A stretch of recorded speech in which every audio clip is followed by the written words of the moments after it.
আজকে আমি ডেকোরেশন করছি 1 পাউন্ডের চকলেট কেক। আসসালামু আলাইকুম সবাইকে, চলে আসলাম কেকের আরেকটি নতুন ভিডিও নিয়ে। আজকে আমার অর্ডার ছিল 1 পাউন্ডের একটা চকলেট কেক। এই অর্ডারটা আমি খুবই আর্জেন্টভাবে পাই, মানে রাত 7:30টার দিকে আমাকে এটা অর্ডার দিয়ে বলা হয় 9টা 9:30টার দিকে কেকটা নিবে। মানে কেকটার ডেলিভারি টাইম ছিল 9:30 10টার মধ্যেই। তো আমি খুব তাড়াতাড়ি অর্ডারটা পাওয়ার সাথে সাথে কেকটা বানানো শুরু করি। কেকটা বানিয়ে আমি ঠান্ডা হওয়ার জন্য ডিপ ফ্রিজে রেখেছিলাম, যেহেতু আমার হাতে সময় খুবই কম ছিল, এই জন্য আমি ডিপ ফ্রিজে রেখে ঠান্ডা করে নিয়েছিলাম। তো এখানে আমি কেকটাকে 2 স্লাইসে ভাগ করে নিয়েছি। 1 স্লাইসের ওপর সুগার এবং মিল্কের সিরাপ দিয়ে চকলেট ক্রিম দিয়ে দিলাম, তারপর আর একটা লেয়ার দিয়ে আবারও সুগার সিরাপ দিয়ে এবার আমি ক্রাম কোট করে আবারও ডিপ ফ্রিজে রেখে দিয়েছিলাম 10 মিনিটের জন্য।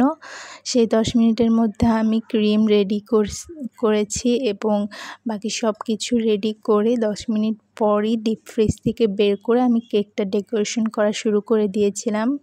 যেহেতু কেকটা ডেকোরেশন করতে আমার আধা ঘন্টা 1 ঘন্টা টাইম লেগেই যায়, এই জন্য আমি খুবই তাড়াহুড়া করে কেকটা ডেকোরেশন করছিলাম।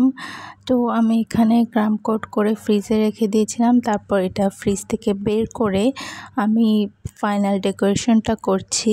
তো আমি প্যালেট নাইফ দিয়ে আজকে ক্রিমটা সাইডে লাগিয়ে নিয়েছি এবং ওপরেও প্যালেট নাইফ দিয়েই ফিনিশিং দেব। তো আমার কেকের বোর্ডটা বারবার টার্ন টেবিলের ওপর থেকে সরে যাচ্ছিল, মানে আমি তাড়াহুড়া করে করতে যেয়ে আমি টার্ন টেবিলের নিচে টিস্যু পেপার দিতে ভুলে গিয়েছিলাম। তো আমি এটা এখন দিয়ে দিলাম। এবার আমি সুন্দর করে একটা ফিনিশিং আনার চেষ্টা করতেছি। আর যেহেতু আপনারা সবাই জানেন যে তাড়াহুড়ার কাজ কখনো ভালো হয় না, এই কেকটা আমি করতে যেয়ে বারবার নষ্ট হয়ে যাচ্ছিল। আমি ক্রিম উঠিয়ে আবার প্রথম থেকে করছিলাম, আবারও নষ্ট হয়ে যাচ্ছিল। এরকম করে আমি অনেকটা টাইম লেগে গিয়েছিল আমার এইটা কেকটা ডেকোরেশন করতে। তো আমি এখানে ওপরে 1M নজেল দিয়ে কিছু ফ্লাওয়ার দিয়ে দিয়েছি। এবার আমার মনে পড়েছে যে আমি তো চকলেট ড্রিপিং দিতেই ভুলে গেছি। তো আমি এখান থেকে ফ্লাওয়ারগুলো আবার উঠিয়ে নিলাম কেকের ওপর থেকে, তারপর আবার সুন্দর একটা ফিনিশিং দিয়ে চকলেট ড্রিপিং দিয়ে আবারও ফ্লাওয়ার করে দিচ্ছি। এখানে তাড়াহুড়া করে কাজ করতে যে আমার আরও কাজটা করতে দেরি হয়ে যাচ্ছিল। এখানে আমি নিচে একটা চামচ দিয়ে ডেকোরেশন করতে চেয়েছিলাম, কিন্তু সেটা হচ্ছিল না, এই জন্য আমি সেটা আবারও প্যালেট নাইফ দিয়ে মুছে ফেলি এবং স্ক্র্যাপার দিয়ে আবার ফাইনাল ফিনিশিংটা দিয়ে দেই। তাড়াহুড়া করে এই কেকটা ডেকোরেশন করতে যে আমার এই কেকটা প্রায় 1 ঘন্টা টাইম লেগেছে ডেকোরেশন শেষ করতে। মানে আমি যত তাড়াতাড়ি করতে যাচ্ছি ততই আমার কাজ পিছিয়ে যাচ্ছিল। যাই হোক, খুবই কষ্ট করে সব কিছু ম্যানেজ করে ডেকোরেশনটা শেষ করেছিলাম। তাও শেষ করতে করতে আমার রাত 9:30 বেজে গিয়েছিল।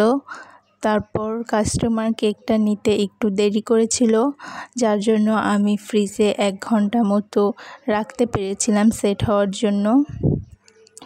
তারপর এখানে আমি চকলেট ড্রিপিং দিয়ে দিচ্ছি। চকলেট গানাশ আমি রেডি করে রেখেছিলাম আগে থেকেই।